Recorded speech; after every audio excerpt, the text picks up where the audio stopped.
Well, this is awkward. Hey, Life for Nintendo here, and welcome to the final part of Let's Play Banjo-Kazooie. In the last part, we entered all the cheat codes in the game, or we went over them. And in this part, we'll be exploring some neat little glitches that let us break the game in multiple ways, as you can see here. But let me rejoin you in Grunty's lair. Hey, welcome back. Now you're probably wondering, hey, why is this Jiggy here if we've completed everything in the game? Well, the truth is, I've started a new playthrough because a lot of these glitches require the collectibles to still be in their original positions. So how about we start things off by going into Mumbo's Mountain. Alright, let's start small. In fact, let's start so small, this isn't really considered as much of a glitch. But we jump this hill, then jump away, then flutter back to it, and do a backflip. We can make it up here without the termite.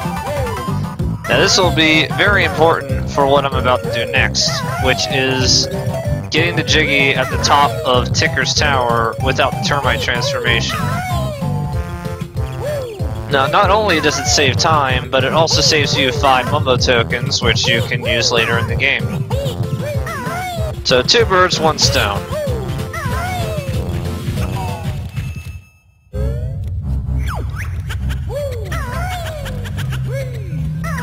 So let's get up here. I said let's get up here.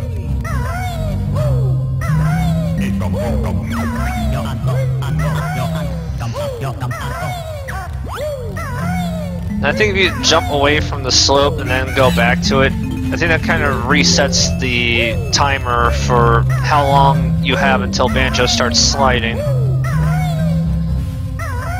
And I just messed it up.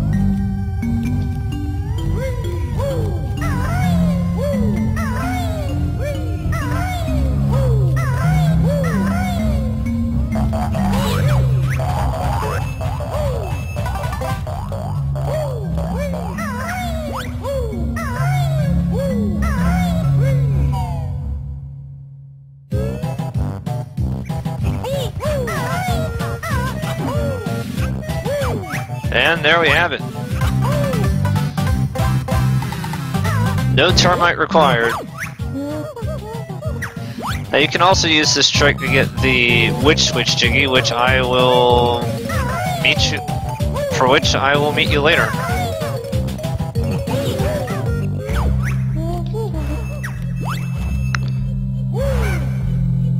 Alright, for this, pretty much use the same trick that I used to get the honeycomb piece.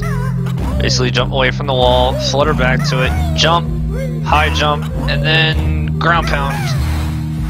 Okay, that should have worked. Hold on.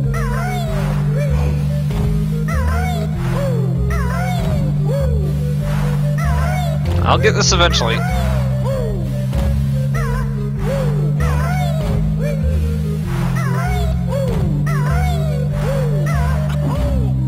There we go.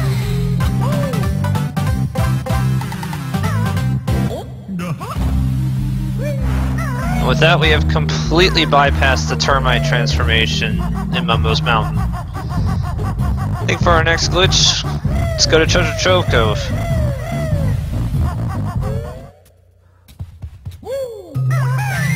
For our next glitch, we will be using this crab here to our advantage.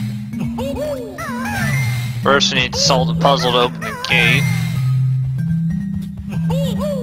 Then, once we get there,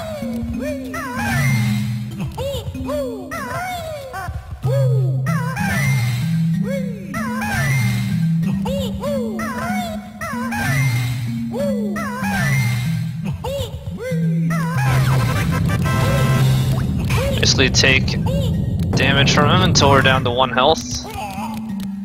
Grab the Jiggy and die. Now, if you noticed, the Jiggy was in Banjo's hand. Therefore, it still counts towards our inventory.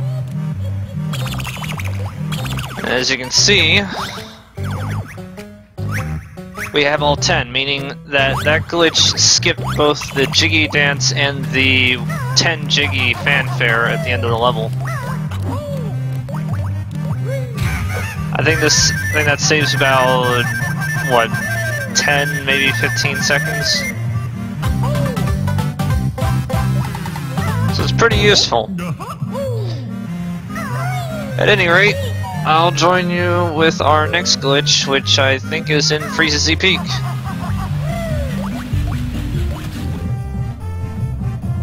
Here's a glitch that makes the twinkly minigame a piece of cake.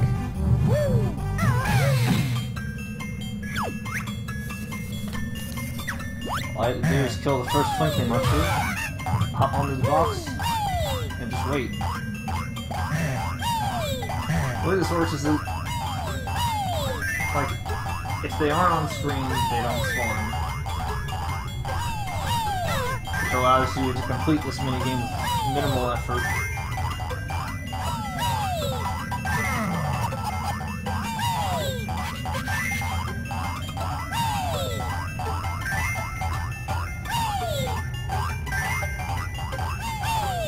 Just wait it out.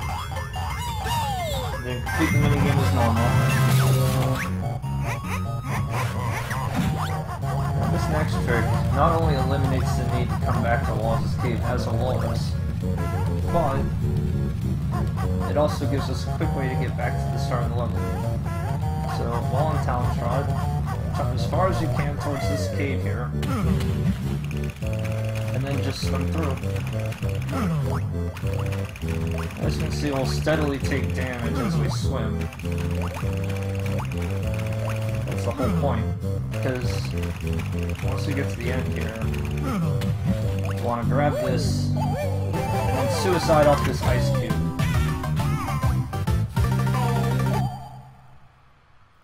Just back to start. So once you have everything, just do that, and you're set. And also, to get the Lit Switch Jiggy for Freezy Peak, you could hit the switch to open this hatch, or if I get in position, you could just Big Bomb into it. That's a first. I don't think I've ever seen that. Apparently, I clipped the ledge just enough to have Banjo tumble down the wall. Now you can use a similar trick to get the Jiggy for Gobi's Valley, which is what I'll be showing right now.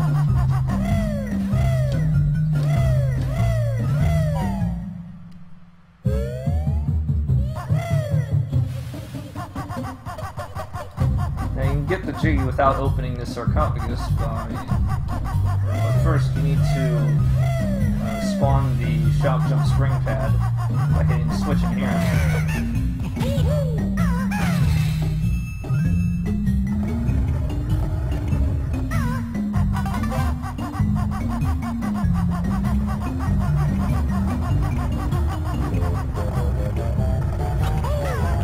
Jump up, land on the arm, roll into it, and there you go. You get a free Jiggy.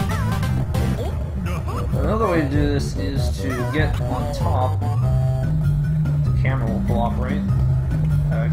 Basically position yourself like right on the seam, right about here, and then just ground pound. And Kazooie's beak should clip through it just enough so that you can grab the Jiggy. Here we are back in the dreaded engine room. Let's show off a trick that could make it more manageable.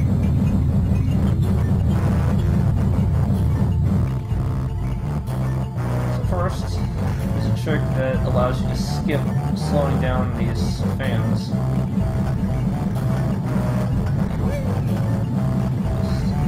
Just up in position here. Basically, spam the roll button, and you should be able to damage boost right through it.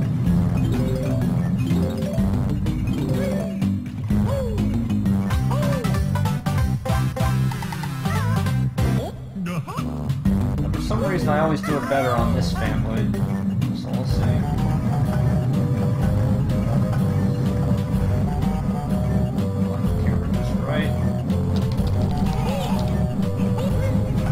always do that one flawlessly, I don't know why. Anyway, let's stop the propellers completely to show off the real glitch.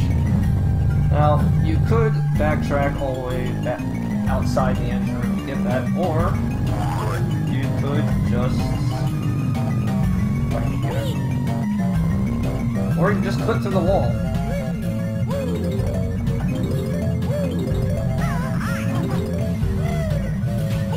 This is very beneficial because once you climb the ladder,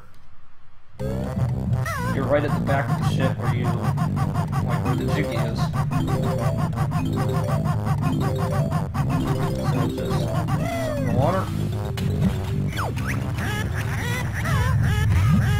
Get the Jiggy. Done. This next glitch can let us bypass the entire boss fight for this level. Basically drop down here, shoot some eggs into the room.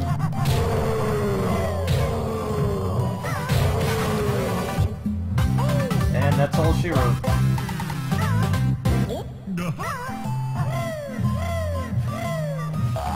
So the way that works is that if you interrupt the spawn trigger for the boss, the Jiggy will just be floating in its original position, so you can just grab it and leave. Now, this glitch is rather useless, but it has some pretty weird results. Basically, we're going to break the boulder blocking Naughty's home and spring, which is normally considered impossible. But if you drop some eggs from right above,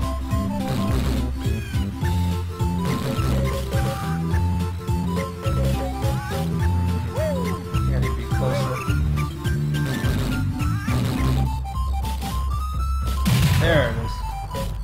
So you get a pretty weird camera angle. That means he did it. We jump down here. See.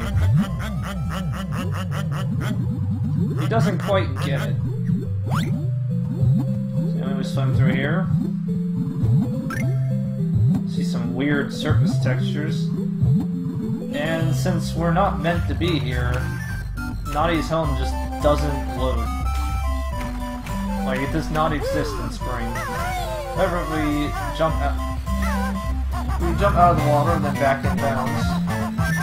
You can walk underwater. Pretty useless, but hopefully get all this stuff.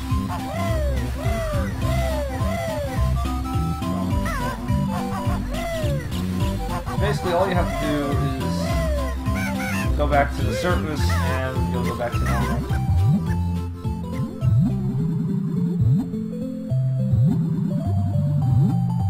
Another thing to note is if you just jump into the abyss, you'll go back to start. However, it doesn't count as a death, since, as you can see, I have all my notes still. It's pretty weird, but also, as I said, it's useless. Unlike our next glitch, where I'll meet you in Furnace Fun. Here we are. I've saved the best and most entertaining glitch for last. First, I'll just go along the board here so you can see what path I took. I want to stop once we get to this death square. I'll position ourselves right on the right hand, or the upper right hand corner of the square to answer the question. Now, what we want to do here is answer this question wrong. So tell him... we want to give him some gold bullion. Whatever. Instead of being launched in the lava, we get caught by this square.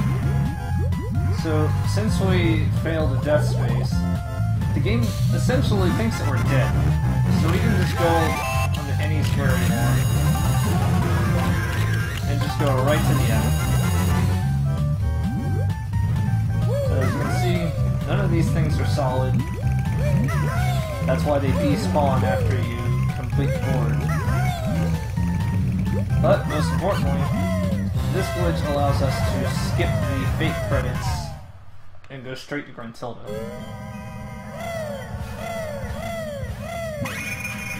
Anyway, anyway, that's every last thing I wanted to show off in this game. So, next time we'll be playing a game based on the spirit of Halloween. I'm not going to say what it is yet, but it's going to be a trip. I'm sorry this episode took so long, but I had some mic issues that forced me to re-record this twice, second time with the new mic, so if I sound different, that's why. Anyway, hope you enjoyed this Let's Play, and I'll see you next time.